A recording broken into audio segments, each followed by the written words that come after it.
नमस्कार, न्यूज 18 पंजाब हरियाणा हिमाचल देख रहे हैं आप। आपके साथ मैं हूं शारदा सरोहा गोयत। खबरों की शुरुआत करते हैं इस वक्त की बड़ी खबर के साथ। बता दें कि विधानसभा के बजट सत्र में आज तीसरा दिन है और राज्यपाल के अभिभाषण पर सदन में चर्चा होगी। तीसरे दिन हंगामे के पूरे आसार बने हुए हैं। नेशनल हाईवे और भूमि का 2 गुना मुआवजा नहीं देने का मुद्दा आज सदन में छाया रह सकता है और इस मुद्दे पर काफी हंगामा होने के आसार बने हुए हैं।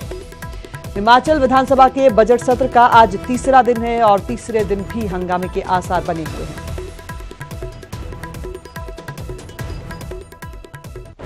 खबर पर अपडेट के साथ सहयोगी प्रदीप ठाकुर इस वक्त हमारे साथ जुड़े हैं। प्रदीप, आज राज्यपाल के अभिभाषण पर सदन में चर्चा है, किस तरह के हंगामे की बात कही जा रही है? बिल्कुल शारदा, देखिए आज राज्यपाल के अभिभाषण पर चर्चा का दूसरा दिन है और आज भी सदन के भीतर हंगामा देखने को मिल सकता है। हालांकि इस बार सत्ता पक्ष जो विपक्ष है वो बदली हुई रणनीति के साथ सत्ता पक्ष को घेरने की कोशिश कर रहा है। वॉकआउट जैसी स्थिति हमने जिस तरह से देखा था कि पूर्व में वॉकआउट जैसी स्थिति पैदा हो जाती थी, लेकिन जब राज्यपाल के अभिभाषण पर चर्चा शुरू हुई तो वॉकआउट नहीं हुआ। लेकिन इतना जरूर है कि मुद्दों पर विपक्ष ने सरकार को पूरी तरह से घेरा। कई मुद्दों को लेकर जो राज्यपाल के अभिभाषण में बातें कही गई थी उनको लेकर विपक्ष की तरफ से कहा गया कि ये झूठ का पुलिंदा है और इसमें जो सरकार की योजनाएं थी, जो 30 नई योजनाएं थी, उनका कहीं जिक्र नहीं है। केंद्र से सहायता कितनी मिली उसका कोई जिक्र नहीं है। जो विजन डॉक्यूमेंट में वायदे किए थे उनका कोई जिक्र नहीं है। ये तमाम वो मुद्दे हैं, चाहे कृषि क्षेत्र है, औद्योगिक क्षेत्र है, शिक्षा का क्षेत्र है या जो बाकी बागवानी का क्षेत्र है, ये तमाम इन क्षेत्रों में जो सरकार ने 1 साल के भीतर किया है उसको उसकी उपलब्धियों को जो है वो सत्ता पक्ष के विधायक यहाँ पर गिना रहे हैं, तो जबकि जो नाकामियां रही है, खामियां रही है, उनको विपक्ष यहां पर गिना रहा है। तो आज भी देखने का मौका मिलेगा। आज भी कई मुद्दों को लेकर, चाहे लॉ एंड ऑर्डर की स्थिति है, रोजगार की स्थिति है, इस पर जो है विपक्ष यहां पर सरकार को घेरेगा। और अभी कुछ देर बाद जो कांग्रेस विधायक यहां पर नेता प्रतिपक्ष के कमरे में बैठेंगे, वहां पर रणनीति तैयार करेंगे। नेता प्रतिपक्ष मुकेश अग्निहोत्री यहां पर पहुंच चुके हैं, तो यहां पर भी रणनीति तैयार की जाएगी कि और क्या कुछ होगा, क्योंकि 11 बजे सदन की कार्यवाही शुरू होनी है। जो नियमानुसार प्रश्नकाल सबसे पहले शुरू होता है, तो प्रश्नकाल के दौरान भी कई मुद्दे उसमें विपक्ष के विधायक भी और सत्ता पक्ष के विधायक भी वो उठाएंगे, जिस पर सरकार जवाब देगी। और विपक्ष की तरफ से आज भी जो है महत्वपूर्ण सवाल लगाए गए हैं, जिसमें चंबा में उद्योग सीमेंट उद्योग लगना था, उसकी क्या स्थिति है, ये सवाल जो है यहाँ पर उठाया गया है। इसी तरह से जो बिलासपुर के बंदला में हाइड्रो इंजीनियरिंग कॉलेज जो खुलना था उसकी क्या स्थिति है, ये सवाल जो है विपक्ष की तरफ से उठाए गए हैं। तो देखना होगा जो विपक्ष के हमले हैं उनका सत्ता पक्ष कैसे जवाब देती है, क्योंकि मुख्यमंत्री जयराम ठाकुर ने आज सदन, क्योंकि आज जो लगभग 2:45 बजे के करीब उनका जो पपरोला का दौरा है, वहां पर न्यू एक्सप्रेस ट्रेन का आज शुभारंभ होना है, तो उसके लिए मुख्यमंत्री जाएंगे और 5 बजे वापिस शिमला पहुंचेंगे और यहां पर बजट को लेकर अधिकारियों के साथ उनकी बैठक भी होनी है। तो कुल मिलाकर देखना होगा कि आज क्या रणनीति के साथ विपक्ष आता है और उसको जो सत्ता पक्ष है वो कैसे जवाब देता है। जी शारदा। बिल्कुल प्रदीप, कहा जाएगा कि जिस तरीके से विपक्ष ने रणनीति तैयार की है सदन में सत्ता पक्ष को घेरने की, इसी तरीके से सत्ता पक्ष की तरफ से भी तैयारियां की गई हैं ये गिनवाने की कि क्या कुछ काम सरकार के दौरान हो रहे हैं, सरकार की तरफ से कौन से काम गिनवाए जाएंगे, ये भी देखना होगा। फिलहाल जानकारी के लिए बहुत शुक्रिया प्रदीप। तो बता दें कि राज्यपाल के अभिभाषण पर सदन में चर्चा होगी, तीसरा दिन है और हंगामे के पूरे आसार बने हुए हैं। मुद्दों की बात करें तो कई मुद्दे हैं जिस पर विपक्ष की तरफ से सरकार को घेरा जाएगा। नेशनल हाईवे और भूमि का 2 गुना मुआवजा नहीं देने का मुद्दा आज सदन में छाया रह सकता है।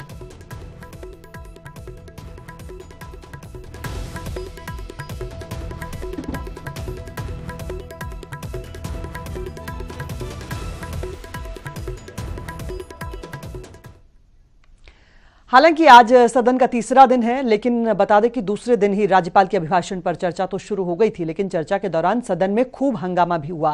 विपक्ष ने मुख्यमंत्री जयराम ठाकुर पर सरकारी हेलीकॉप्टर के आरएसएस के कार्यक्रमों में इस्तेमाल करने के आरोप लगाए और सीएम ने भी पलटवार किया।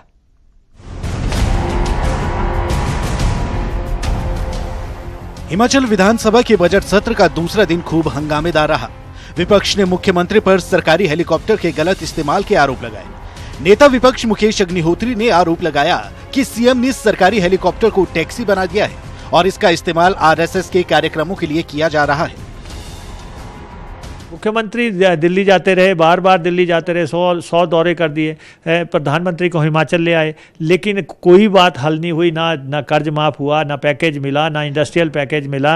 अब तो क्या है, आरएसएस के फंक्शनों में भी सरकारी हेलीकॉप्टर जाता है। अभी बद्दी में आरएसएस का फंक्शन था और कोई फंक्शन नहीं था मुख्यमंत्री जी का, लेकिन आरएसएस हेलीकॉप्टर गया हुआ था। अभी अमित शाह जी को लेके जो है सरकारी हेलीकॉप्टर जो है वहाँ पे पन्ना सम्मेलन में गया हुआ था। तो ये कोई सरकार कोई टैक्सी नहीं है। विपक्ष ने वार किया तो पलटवार होना भी लाजमी था। खुद सीएम जयराम ठाकुर ने मोर्चा संभाला और नेता विपक्ष के आरोपों का जवाब दिया। सीएम ने कहा कि कांग्रेस को उनके आने जाने से दिक्कत है। मैं एक बात जरूर कहना चाह रहा हूं उनको, मैं प्रदेश में घूमूं तो परेशानी, मैं दिल्ली जाऊं प्रदेश छोड़ करके तो परेशानी, वापिस आऊं तो परेशानी, जाने में आने में परेशानी। तो मुझे इस बात का बहुत बड़ा संतोष है कि मेरे आने से परेशानी, मेरे जाने से परेशानी, मेरे रहने से परेशानी। सीएम यही नहीं रुके, उन्होंने कहा कि कांग्रेस पीएम मोदी के आने से फड़फड़ा रही है और 26 फरवरी को पीएम मोदी देहरा में सेंट्रल यूनिवर्सिटी का शिलान्यास भी करेंगे। साथ ही सीएम ने कहा कि जनमंच की कामयाबी ने कांग्रेस की बेचैनी को और बढ़ा दिया है। जनमंच हमारी सरकार के एक बहुत महत्वपूर्ण कार्यक्रम है, वो कार्यक्रम जारी रहेगा और जनमंच की सफलता इनकी सबसे बड़ी बेचैनी है।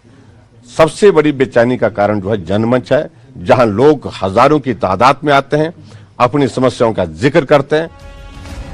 अभी तो सदन में राज्यपाल के अभिभाषण पर ही चर्चा शुरू हुई है।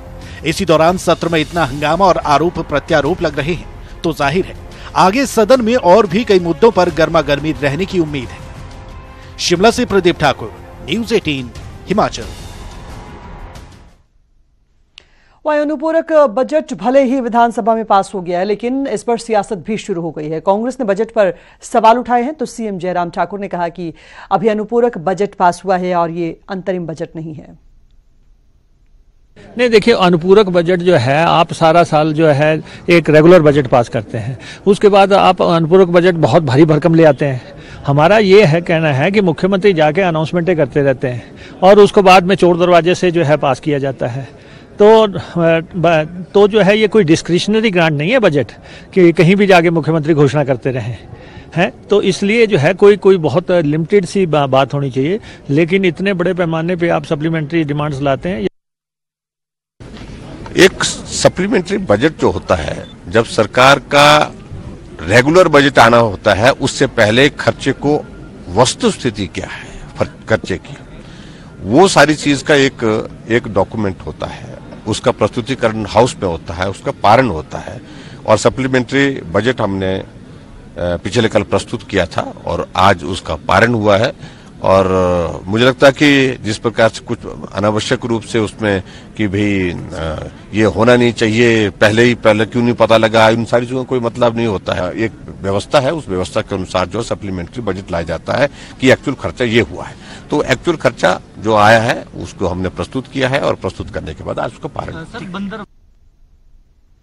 वहीं कांग्रेस ने मुख्यमंत्री जयराम ठाकुर पर पैसों के बंदरबाट के आरोप लगाए हैं। कांग्रेस ने आरोप लगाया कि मुख्यमंत्री अपने इलाकों में विकास कार्यों के लिए पैसा बांट रहे हैं और दूसरे क्षेत्रों की अनदेखी कर रहे हैं। इस पर सीएम जयराम ठाकुर ने नाराजगी जताई है। उन्होंने कहा कि ये आरोप बिल्कुल गलत है। अपने 1 साल के कार्यकाल में वो 68 में से 65 विधानसभा क्षेत्रों का दौरा कर चुके हैं। अनावश्यक रूप से पूरे प्रदेश भर में मैंने कहा कि ये आज तक के हिमाचल प्रदेश में पहली बार हुआ कि एक मुख्यमंत्री 1 साल में 68 में से 65 विधानसभा क्षेत्र में जाकर के आए और जहां 65 विधानसभा क्षेत्र में गए हैं वहां बहुत सारे विकास कार्यों की शुरुआत की है, शिलान्यास की है, बहुत सारे विकास कार्यों का उद्घाटन किया है, नई योजनाओं के लिए पैसे की घोषणा की है।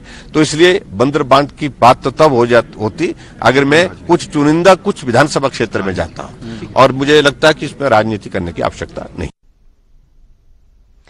उधर गृहिणी सुविधा योजना और उज्ज्वला योजना पर भी सत्र के दौरान सवाल जवाब हुए, लेकिन सरकार के जवाब से विपक्ष असंतुष्ट नजर आया। कांग्रेस ने कहा कि उज्ज्वला योजना में लंबित मामलों की संख्या ज्यादा है, जिसके जवाब में सीएम जयराम ठाकुर ने कहा कि 2019 तक प्रदेश के हर घर में मुफ्त गैस सिलेंडर पहुंचाया जाएगा और अब तक ज्यादातर जरूरतमंदों को योजना का लाभ पहुंचाया जा चुका है। हिमाचल की स्कीम का है सवाल है गैस देने का, उसमें जो है 1.25 लाख से भी ऊपर पेंडेंसी है। हम चाह रहे हैं कि आप उसको बताएं कि कब तक देंगे, उसकी बात नहीं कर रहे हैं और घुमा रहे हैं कि हम जो है गैस दे रहे हैं। 40% लोग जो है दोबारा सिलेंडर नहीं भरवा रहे हैं। जो गैस की स्थिति ये है कि जिनको आप एक बार सिलेंडर दे देते हैं वो 40% लोग ऐसे हैं जो दोबारा नहीं। लंबित देखिए इस वजह से है क्योंकि संख्या बहुत ज्यादा है और संख्या ज्यादा होने की वजह से उसकी एक प्रक्रिया होती है, उस प्रक्रिया के माध्यम से उसको पूरा किया जाता है। उसमें जरूर थोड़ा सा वक्त लग रहा है, लेकिन हमने इस बात को सुनिश्चित किया है कि 2019 में हम उज्ज्वला योजना और गृहिणी सुविधा योजना के माध्यम से इस योजना, इन दोनों योजना के माध्यम से हिमाचल प्रदेश में एक भी परिवार, एक भी घर ऐसा नहीं छोड़ेंगे जहां पर गैस के कनेक्शन ना हो। हर जगह, हर घर में गैस का कनेक्शन, उस बात को सुनिश्चित करेंगे। वहीं मंत्रिमंडल की बैठक में कई अहम मुद्दों पर चर्चा हुई। मंगलवार देर शाम जयराम कैबिनेट की बैठक हुई। बैठक में विपक्ष के हमलों का जवाब देने के लिए रणनीति बनाई गई। शिक्षा विभाग में 250 पद भरने को मंजूरी मिली। 10,000 मेधावी छात्रों को लैपटॉप बांटने का फैसला किया गया और इसके साथ ही 10% सवर्ण आरक्षण देने के मामले पर भी चर्चा हुई। बैठक में कई खास मुद्दे रहे जिन पर चर्चा हुई और आपको बता दें कि खास तौर पर जयराम कैबिनेट की इस बैठक में विपक्ष के हमलों का जवाब देने के लिए भी रणनीति बनाई गई। शिक्षा विभाग में 250 पद भरने को मंजूरी मिली। इसके साथ ही 10,000 मेधावी छात्रों को लैपटॉप बांटने का फैसला किया गया। वहीं 10% सवर्ण आरक्षण देने के मामले पर भी बैठक में चर्चा हुई।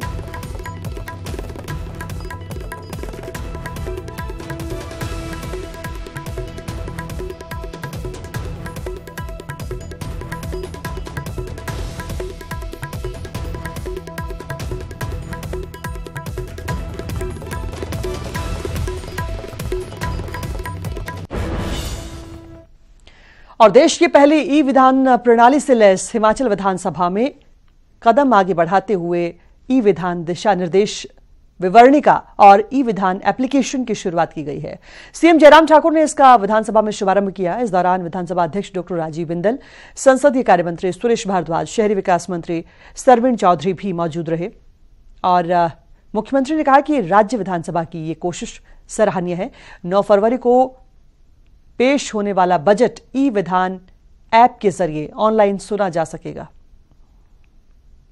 इस बार का जो हमारा जो बजट है उसको पूरी टेक्नोलॉजी के साथ जोड़ करके इसके ज्यादा से ज्यादा लोग जो है उसको जो है लाइव इसका हिस्सा बन सके, सुन सके, देख सके। इस बात के लिए अब की बार ये एक बहुत बेहतरीन प्रयास है।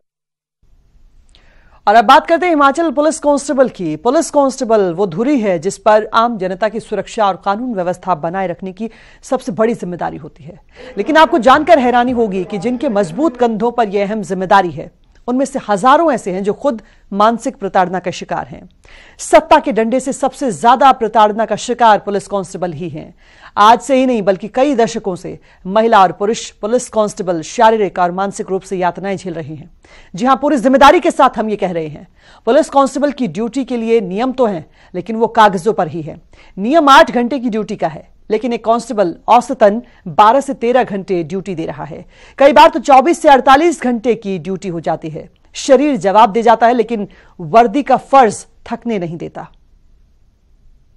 की डेट में जो भी ड्यूटियां पड़ रही है वो मैक्सिमम 12 से 14 घंटे हर कांस्टेबल की ड्यूटियां पड़ रही है, चाहे वो जिले में है, चाहे थाने में है, चाहे कोई चौकी में है, चाहे लाइन में है। 16, 24, 32 16 साल में हेड कांस्टेबल बनाया जाए, 24 साल में एसआई बनाया जाए और 32 साल में सब इंस्पेक्टर, और स्टेटों में भी है। तो ये हमने सीएम साहब से भी बात की है, डीजीपी साहब से भी ये मैटर सरकार के साथ भी चला हुआ है और कोर्ट में भी चला है और जल्द ये इसमें फैसला होने वाला है। और नंबर 2 आपने एक्स्ट्रा पे का कहा, तो 2006 में जो स्केल रिवाइज हुए उसमें एक्स्ट्रा पे सब पुलिस वालों को नए स्केल से मिली थी। तो 2012 में जब स्केल रिवाइज होता है तो इन्होंने एक उसमें जो है अध्यादेश लाया, एक नोटिफिकेशन की कि ये टिल फर्दर ऑर्डर जो है पुराने स्केल से दी जाएगी। सरकार ने घोषणा की थी कि जो 32 साल सर्विस के उपरांत जो है उनको ऑनररी एएसआई, और वो एएसआई का ही यूनिफॉर्म पहनेगा और उनका जो क्या क्या कर्तव्य होगा उसके लिए हमने अलग से स्टैंडिंग ऑर्डर बनाए हैं। और अब बड़ी खबर बता दें कि कांगड़ा वासियों को सौगात के लेकर ये बड़ी खबर, प्रदेश सरकार नई एक्सप्रेस ट्रेन की सौगात कांगड़ा वासियों को देने वाली है। पठानकोट बैजनाथ पपरोला पठानकोट नाम से ये नई ट्रेन मिलने वाली है। अब 8 की बजाय 5 घंटे का ये सफर हो जाएगा। नई ट्रेन से हिमाचल और पंजाब की दूरी बेहद कम होने वाली है। मुख्यमंत्री जयराम ठाकुर करीब 4 बजे इस ट्रेन के हरी झंडी दिखाते हुए नजर आएंगे। हर स्टेशन पर रुकने की बजाय सिर्फ 4 स्टेशन पर यह ट्रेन रुकेगी। ज्वालामुखी रोड, कांगड़ा, नगरोटा और पालमपुर रेलवे स्टेशन पर ही इस ट्रेन का ठहराव होगा। एसी बसों और हवाई जहाज की तर्ज पर सुविधाजनक सीटों का फायदा भी मिलेगा।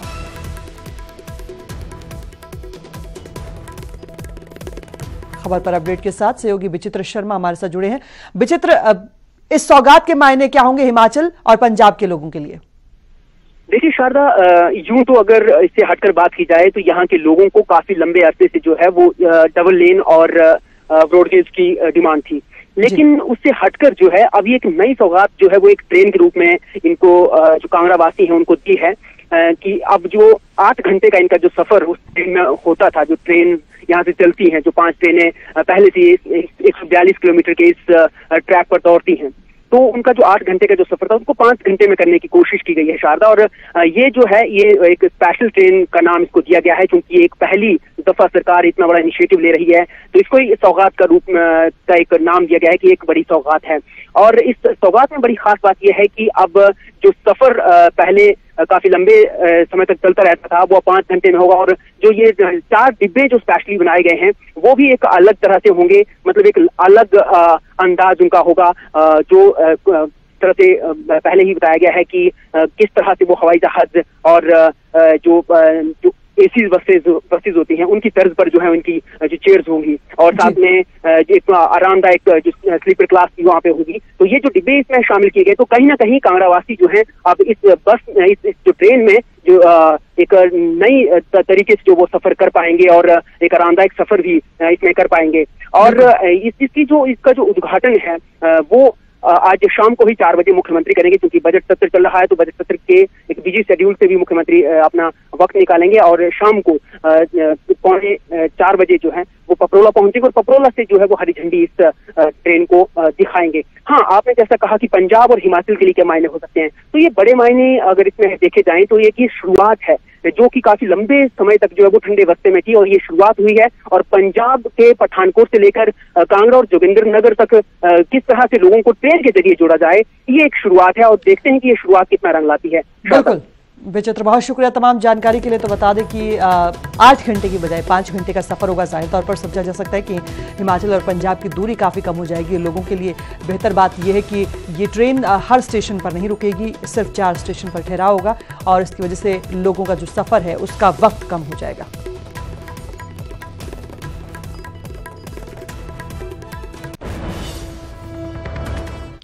बात मौसम की करते हैं। हिमाचल में एक बार फिर मौसम का मिजाज बदल गया है। कई हिस्से हैं जहां पर घने बादल छा गए हैं, जबकि मौसम में 7 फरवरी के लिए रेड अलर्ट जारी किया गया है। मौसम विभाग की तरफ से 8 फरवरी तक भारी बारिश और बर्फबारी की चेतावनी जारी की गई है। वहीं प्रशासन की तरफ से पर्यटकों को ऊंची जगहों पर ना जाने की हिदायत दी गई है। कुल्लू जिला प्रशासन की तरफ से किसी भी आपदा से निपटने के लिए टोल फ्री नंबर 1077 जारी किया गया है। इसके साथ ही प्रशासन ने हर वक्त मुस्तैद रहने के निर्देश दिए हैं।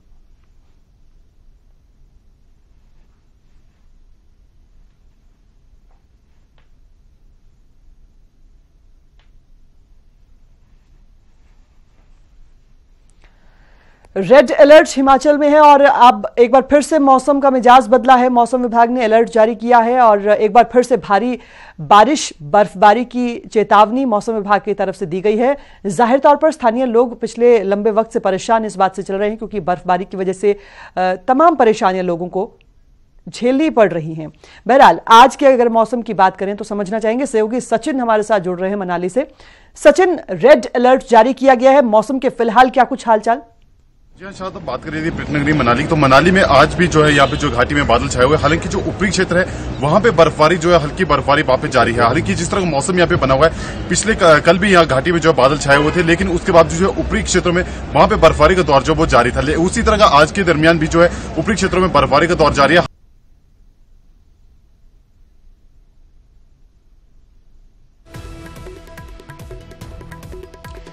चलिए सचिन आपके पास आएंगे, लेकिन अचानक क्योंकि मौसम की हम बात कर रहे हैं, कई बार इस तरह की परेशानियां भी हमारे संवाददाता को जानकारी पहुंचाने में पेश आती हैं। और मनाली के मौसम को हम समझें उससे पहले ये बता दें कि पूरे ही हिमाचल के लिए भारी बारिश और बर्फबारी की चेतावनी मौसम विभाग की तरफ से दी गई है। रेड अलर्ट जारी किया गया है, इससे पहले येलो और ऑरेंज अलर्ट जिस दौरान जारी किया गया था उस दौरान भारी बर्फबारी प्रदेश के लोग देख चुके हैं, झेल चुके हैं और लोगों को पानी तक की जो सुविधाएं हैं उनके लिए महरूम होना पड़ रहा है, परेशानियां झेलनी पड़ रही है क्योंकि पाइपों में पानी जम जाता है। पीने के पानी के लिए भी दूर दूर से इंतजाम करना पड़ता है, बर्फ को पिघलाकर काम चलाना पड़ता है। कहीं रास्ते बंद हो गए हैं जिसकी वजह से लोगों का संपर्क कट गया है, कहीं लोगों को अस्पताल पहुंचने में भी परेशानी होती है। सड़कों पर बर्फ जमने से तमाम लोगों को परेशानी होती है। जाहिर तौर पर ये भी समझ सकते हैं कि बेशक पर्यटकों के लिए ये तस्वीरें या फिर ये बर्फबारी का मौसम कुछ दिनों के लिहाज से बेहतर हो सकता है, लेकिन प्रशासन को तमाम तैयारियां करनी पड़ती हैं। मौसम विभाग के अलर्ट के साथ साथ प्रशासन ने भी तमाम तैयारियां की हैं।